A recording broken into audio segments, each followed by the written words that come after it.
کیسا ہے نور چھایا مدنی مذاکرے میں، کیسا ہے نور چھایا مدنی مذاکرے میں، کیسا ہے نور چھایا مدنی مذاکرے میں، ہر دل ہے جگمگایا مدنی مذاکرے میں، ہر دل ہے جگمگایا مدنی مذاکرے میں۔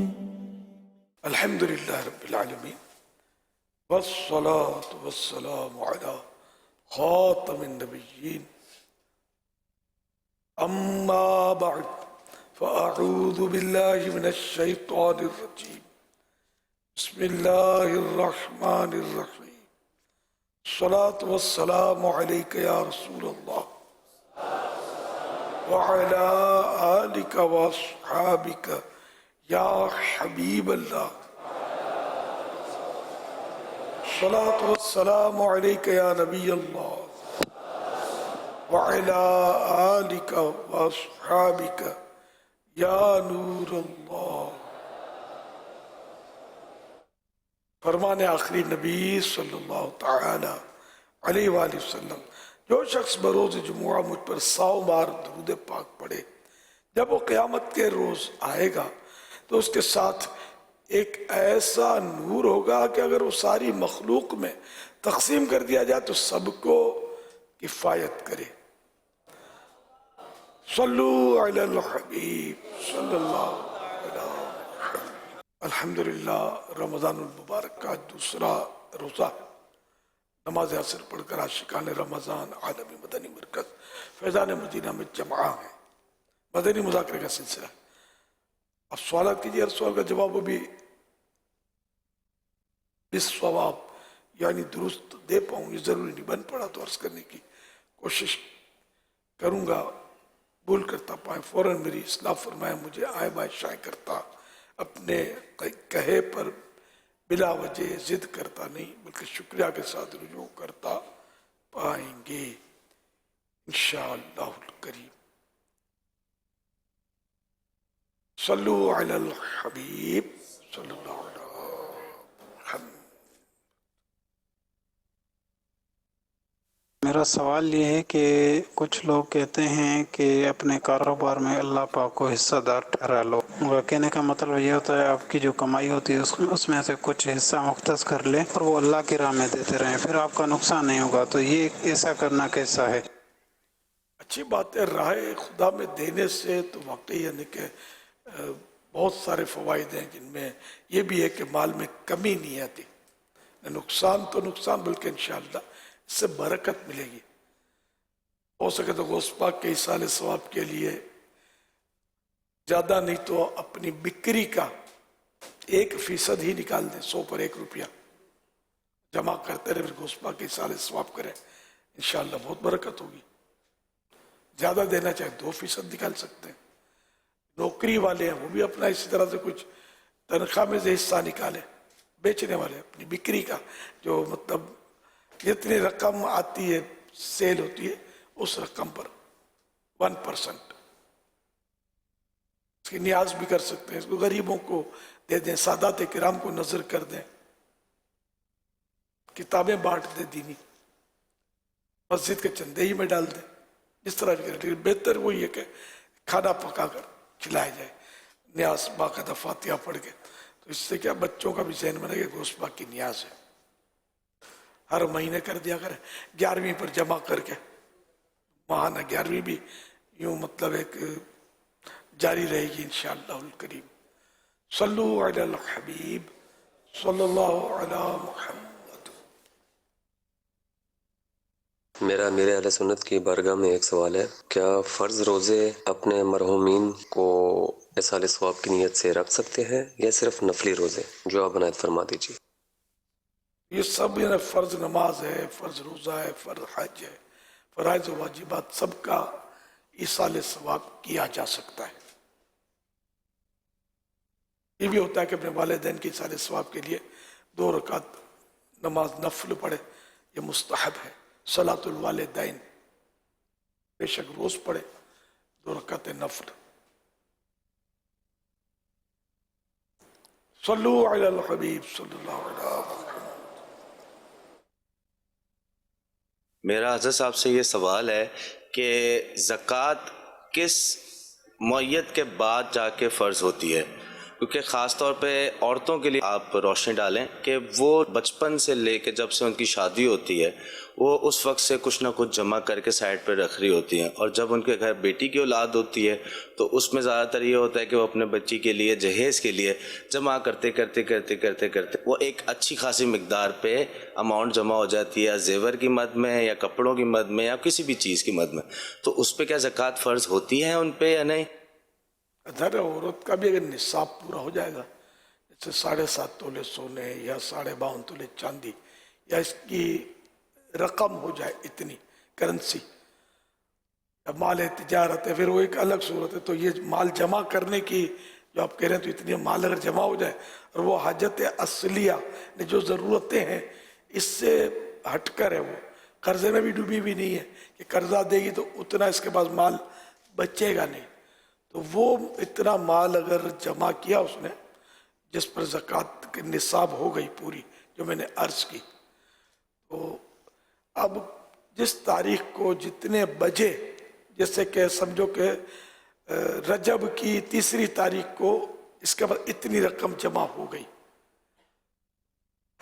3 تاریخ کو دوپہر کے 3 بجے اتنی رقم کی یہ مالکہ بنی، تو اب آئندہ سال اس رجب کی 3 تاریخ کو 3 بجے اس پر زکوٰۃ فرض ہو جائے گی.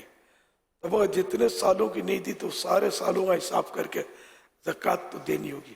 یہ دلیل نہیں چلے گی کہ عورتیں یہ دلیل دیتی ہیں ہم کماتی نہیں ہیں، کمانے سے نہیں، کسی نے گفٹ کر دی تب بھی وہ نصاب میں تو شامل ہوگی، کمائے نہ کمائے یہ شرط نہیں. سونے کے زیورات جو عورتیں پہنتی ہیں یہ بھی زکوٰۃ میں کاؤنٹ ہوں گے، اس کی بھی زکوٰۃ دینی پڑے گی، جبکہ وہی جو میں نے نصاب کی صورت بتائی یہ شرائط پائے گئے تو بیٹی کے لیے جہیز کے لیے رکھا ہے، اور یہ دلائل نہیں چلیں گے بیٹی کا فرض ادا کرنا ہے وغیرہ، یا وہ ہم اس پر حج بھی نہیں کرتے اس طرح، نہیں، حج فرض ہو گیا تو اب کرنا ہی پڑے گا، چاہے وہ بیٹی بیٹھی ہے یا بیٹا بیٹھا ہے.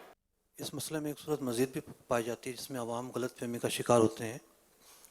سونا 7.5 تولہ سے کم نہیں تھا، لیکن جو دیگر چیزیں ہیں مال تجارت یا کرنسی یا چاندی وہ تھے اور وہ بھی نصاب سے کم تھے، تو پھر 2 چیزوں کو ملا کر چاندی کے نصاب پر پورا اتاریں گے.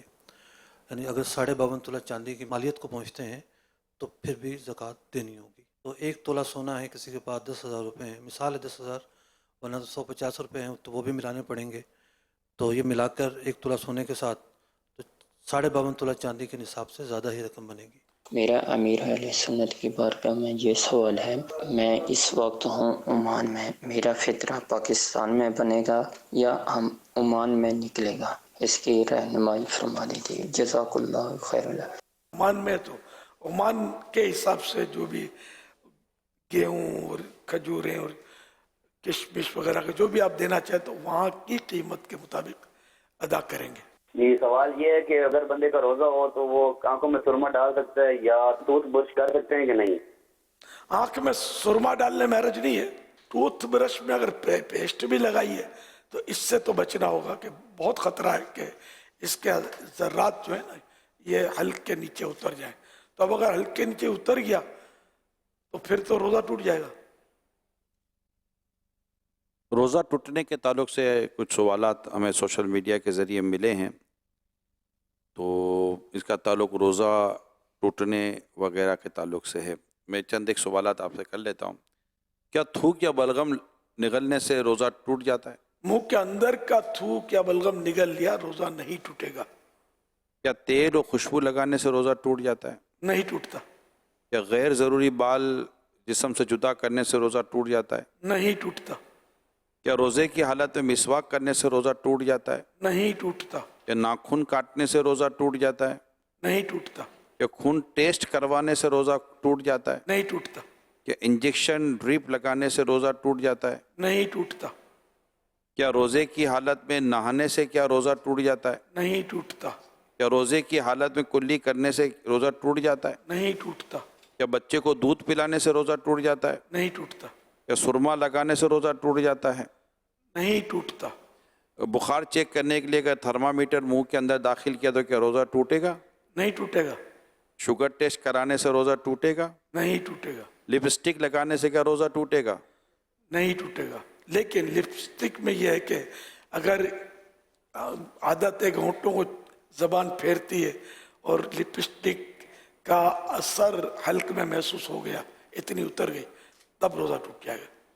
روزے کی حالت میں اگر غسل فرض ہو گیا تو کیا روزہ ٹوٹ جائے گا؟ نہیں ٹوٹتا. انسولین لگانے سے کیا روزہ ٹوٹے گا؟ نہیں ٹوٹے گا. یہ ارشاد فرمائیے کہ الٹی آنے سے کیا روزہ ٹوٹے گا؟ نہیں ٹوٹے گا. صلو علی الحبیب صلی اللہ علیہ محمد. خاتون جنت حضرت فاطمہ کی سیرت سے ہر بیٹی کو باپ کی عزت کرنے اور باپ کا حکم تسلیم کرنے میں کیا کچھ سیکھنے کو ملتا ہے؟ باپ بیٹی کی محبت کیسی ہو؟ بیٹی باپ کا مزاج اور طبیعت کس حد تک سمجھے؟ یہ تو بلند و بالا ہستیاں ہیں. بی بی فاطمہ رضی اللہ تعالیٰ عنہا کے والد محترم سب سے آخری نبی محمد عربی صلی اللہ علیہ وسلم ہیں, اور ان کی محبتوں کے اور آپس میں شفقت پیارے آقا صلی اللہ علیہ وسلم کی ان پر, اور ان کی محبت, پھر ان کی عقیدت, پھر احترام, ادب, ان کی تو روایات حدیثوں میں موجود ہیں جن سے کہ جیسے سرکار صلی اللہ علیہ وسلم تشریف فرما ہے تو بی بی فاطمہ حاضر ہوتی ہیں, سرکار صلی اللہ علیہ وسلم اٹھ کر ان کو شفقت فرماتے ہیں, چومتے ہیں. کبھی سرکار صلی اللہ علیہ وسلم تشریف لے جاتے ہیں, بی بی فاطمہ اٹھتی ہیں اور اس طرح چومتی ہیں. تو اس طرح مطلب یہ کہ ان کے تو بہت زیادہ مطلب بی بی فاطمہ رسپیکٹ کرتی تھی. ابو بھی تھے, والد محترم بھی تھے, نبی بھی ہیں, رحمت للعالمین بھی ہیں, آخری نبی بھی ہیں صلی اللہ علیہ وسلم. تو یوں آپس میں محبتوں سے ظاہر ہے کہ ہر ایک کو درس لینا چاہیے کہ باپ بیٹی, بیٹی باپ کا احترام کرے, باپ بیٹی پر شفقت کرے. تو جب دونوں طرف سے ہوگا نا تو محبت کا رشتہ مضبوط ہوتا ہے. اب بیٹی محبت کرتی رہے, باپ ڈانٹ ڈپٹ کرتا رہے, تو پھر بیٹی کے دل میں محبت کیسے بڑھے گی؟ کم ہونے کا ہی چانس رہے گا. اس طرح ماں بیٹیوں کو بھی خیال رکھنا چاہیے کہ بیٹی بالکل ماں کا احترام کرے. بھلے باپ نے ڈانٹا تب بھی بیٹی تو احترام کرے گی, لیکن یہ کہ ظاہر ہے کہ جنرلی سمجھ میں آتی ہے کہ بیٹی کے دل میں محبت کم ہوگی, نفرت کا بیج داخل ہو جائے گا. ذرا ماں بھی بیٹی کو ڈانٹے نہیں بلا وجہ, بلکہ اس کو شفقت دیتی رہے, بیٹی ماں کی رسپیکٹ کرتی رہے, ادب کرتی رہے, خدمت کرتی رہے ماں باپ کی, تو اللہ کرے گا تو گھر امن کا گہوارہ بنا رہے گا, لڑائیاں نہیں ہوں گی. کبھی ایک فریق کچھ کہہ بھی دے تو دوسرا فریق اگر رپلائی نہ کرے نا, تو خاموشی سے سن لے یا مسکرا کے ٹال دے, تب بھی جھگڑے کا علاج ہو سکتا ہے. ایسا ہوتا نہیں ہے, ایک اگلا ایک کہتا ہے تو 10 سنتا ہے, پھر وہ مسائل پر مسائل کھڑے ہو جاتے ہیں. واللہ تعالی اعلم ورسولہ اعلم عز وجل وصلی اللہ تعالی علیہ وآلہ وسلم. آج جو رات آ رہی ہے تیسری, تو حضرت سیدہ کونین خاتون جنت بی بی فاطمہ زہرا رضی اللہ عنہا کی یوم وفات ہے آپ کا. اور آج ایک بہت بڑے عالم دین جن کا اکثر ہمارے ہاں تذکرہ آپ سنتے ہوئے رہتے ہیں, مفسر شہیر حکیم الامت حضرت مفتی احمد یار خان رحمت اللہ علیہ, ان کا بھی 3 رمضان کو انتقال ہوا تھا, آپ کی وفات. تو آج کی رات ان کے بھی عرس کی رات ہے. آپ صلی اللہ علیہ محمد. ماشاءاللہ گھر گرہستی کے تعلق سے مدنی پور عطا فرما. والدین اولاد کی غلطی پر, کمزوری پر اصلاح بھی کرتے ہیں, ٹوکتے بھی ہیں, سم ٹائم ان کو ڈانٹ بھی دیتے ہیں, لیکن دیکھا یہ جاتا ہے کہ جب کوئی اچھا کام کر لے, بہتر کام کر لے, تو اس طرح کی حوصلہ افزائی والدین نہیں کر پاتے کہ اس کو لگے کہ چلو اگر غلط کام ہوا تو ڈانٹ پڑی، تو لیکن اچھا کام ہوا تو چلو ایک کم از کم اسی وزن کی حوصلہ افزائی بھی تو ہوئی، شاباشی بھی تو ملی. تو یہ والدین میں عادت پیدا ہو جن میں نہیں ہے، تو اس کے لیے کیا صورت ہے؟ اصل بعضوں کی عادت مجھے اندازہ ہو رہا ہے کہ بس وہ نقص نکالنے کی عادت ہوتی ہے. اچھا بھی کام کرے گا نا، اس پہ غور کرے گا کہ کہیں سے کوئی کمزوری ہو نا تو پھر اس کو وہ بتا دے گا کہ اس میں یہ ہے نہ. حوصلہ افزائی کا ذہن واقعی بعضوں کا نہیں ہوتا، بعضوں کا ہوتا بھی ہے. تو اس لیے ہونا تو یہ چاہیے کہ 99 ٹائم حوصلہ افزائی کرے، اور ضرورت ہو، سخت ضرورت تو ایک بار ڈانٹ پڑائے. اتنا اثر پڑے گا اس پر، اتنا اثر پڑے گا کہ اس کا ندامت سے سر نہیں اٹھے گا. اب دن میں 99 ٹائم اگر ڈانٹ ڈپٹی کی تو ایک بار حوصلہ افزائی کر بھی دی تو کوئی خاص دھلائی ہوگی نہیں جو مطلب اس کے دل پہ میل جمی ہے اس کی. ڈانٹ ڈپٹ کبھی کبھار سخت ضرورت کے موقع، صرف ضرورت کے موقع، سخت ضرورت کے موقع پر ہو، پھر بڑا فائدہ ہوگا اس کا. اصلاح بہت اچھی طرح ہوگی. حوصلہ افزائی سے دنیا کا نظام بہت اچھا چلتا ہے. سیٹ بھی، باس بھی اگر حوصلہ افزائی کرے گا تو ملازم امید سے زیادہ کام کر دے گا. ڈانٹ ڈپٹ کر دیں گے تو خوف سے کرے گا، لیکن وہ کچھ نہ کچھ کنڈا کرتا رہے گا، ساتھ میں خرابیاں کرتا رہے گا. موقع کی مناسبت سے ہو. مطلب صلو علی الحبیب صلی اللہ علیہ محمد. یا سیدی، کیا زکوٰۃ سگے رشتہ داروں کو دے سکتے ہیں؟ زکوٰۃ سگے رشتہ داروں کو. سگا رشتہ دار، سگا یعنی رشتہ دار. تو رشتہ دار کو زکوٰۃ، صورت ہے اس کی جیسے کہ بھائی بہن کو دے سکتا ہے نا. ماں بیٹا، باپ بیٹی ایک دوسرے کو نہیں دے سکتے. اصول و فرع میں، اصول میں نہیں دے سکتے. فرع بھی ہوگی نا، فرع یعنی کہ مطلب باپ، دادا، پر دادا، ماں، نانی، پر نانی، تر نانی، اس طرح. اور بیٹی، نواسی، پر نواسی، پوتا، پر پوتا، یہ جو اصول و فرع کہلاتے ہیں. اصول مانے جڑ، فرع مانے شاخ. تو ان میں مطلب یہ کہ وہ زکوٰۃ نہیں دے سکتے. بھائی بہن کو دے سکتے ہیں، میاں بیوی ایک دوسرے کو نہیں دے سکتے. میاں بیوی کو ہم دے سکتے ہیں اگر وہ حقدار ہیں، تو میاں بیوی ایک دوسرے کو نہیں دے سکتے. حضور یہ ارشاد فرمائیں کہ روزانہ کتنا صدقہ کرنا چاہیے؟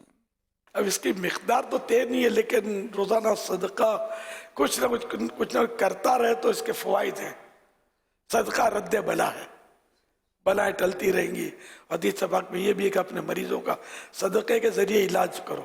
اب مشکل یہ کہ ہمارے میمن کمیونٹی میں تو میں نے نوٹ کیا صدقہ یعنی کالا بکرا. تو یہاں کالا بکرا مراد نہیں ہے. کالا بکرا ہو، ایک بھی بال سفید نہ ہو، کالی مرغی ہو، ایک بھی پر سفید نہ ہو، اس طرح کی. یہ جو بابا جی ہوتے ہیں نا، ان لوگوں کے یہاں یہ ہوتا ہوگا کوئی اس کا مطلب سبب، وہ اس طرح کا بتاتے ہیں یوں کر لو. کوئی علاج کی صورت تو حرج بھی نہیں اس میں. تو صدقے سے مراد یہی نہیں ہے. یا آٹا اور بیچ میں انڈا اور تیل کی کٹوری رکھ کر بھی ہمارے صدقہ دیا جانے کا بچپن میں جو دیکھا وہ بتا رہا ہوں. اب ہو سکتا ہے کوئی صورت بدل گئی ہو یا وہی چل رہی ہو. یہ بھی درست ہے، وہ ہے تو صدقہ ہی ہے، لیکن یہی صدقہ نہیں ہے. ہم نے جو بھی اپنے مطلب ہے کہ کسی غریب کو جیسے ہم نے خیرات دی تو یہ بھی صدقہ ہے. بلکہ اور بھی صدقے ہیں. کسی مسلمان کے سامنے مسکرا کر دیکھنا یہ بھی صدقہ ہے. مسلمانوں کے راستے سے کوئی تکلیف دہ چیز ہٹا دینا کہ تاکہ اس کو تکلیف نہ ہو، سائڈ پہ کر دی، ایسی جگہ کر دی کہ جہاں کسی کو تکلیف نہ ہو، تو یہ بھی صدقہ ہے. یہ نہیں کہ روڈ پر پڑی ہے تو ہٹا کر سائڈ کسی کے گھر کے دروازے کے آگے کر دی، تو یہ تو اور خطرناک ہو گیا کہ اب تو گھر والا نکلے تو سیدھا اس پہ پیر پڑے گا اور بیچارہ تکلیف میں آ جائے گا. اس لیے سائڈ پر ایسی جگہ کرنی ہے جہاں کسی کو بھی تکلیف نہ ہو. یہ صدقہ ہے.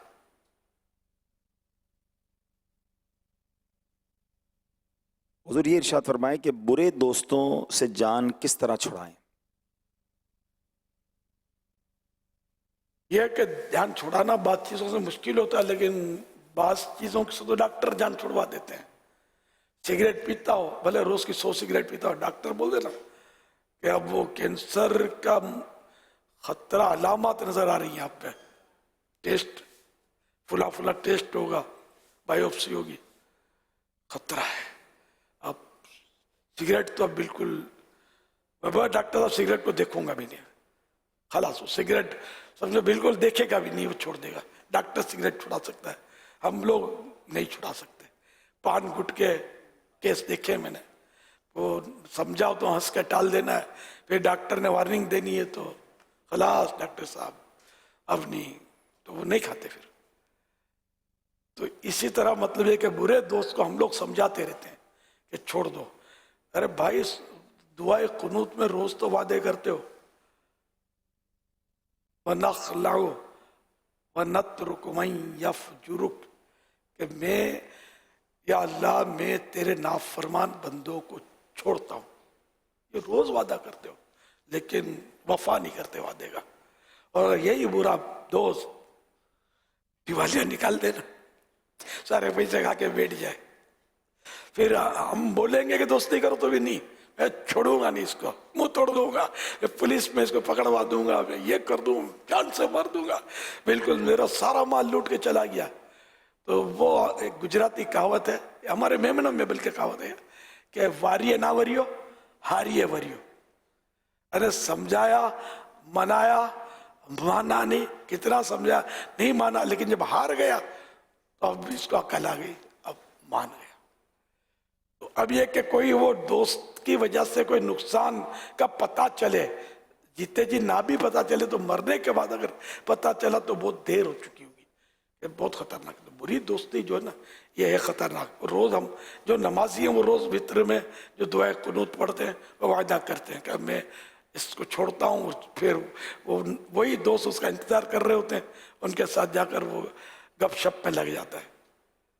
بے نمازی برا نہیں ہے کیا؟ فلمیں ڈرامے دیکھنے والا برا نہیں ہوتا؟ گالیاں بکنے والا برا نہیں ہوتا؟ تو کتنی برائیاں آج کل دوستوں میں پائی جا رہی ہیں. انہی دوستوں میں جا کر تو ہم لوگ بیٹھتے ہوتے ہیں. اور قرآن کریم میں بھی ہے کہ وَإِمَّا يُنْسِيَنَّكَ الشَّيْطَانُ فَلَا تَقْعُدْ بَعْدَ الذِّكْرَى مَعَ الْقَوْمِ الظَّالِمِينَ. اگر شیطان تجھے بلا دے تو یاد آنے پر ظالموں میں مت بیٹھ. تفسیرات احمدیہ کے حوالے سے عرض ہے کہ یہاں ظالم سے مراد غیر مسلم، بد مذہب اور فاسق ہیں.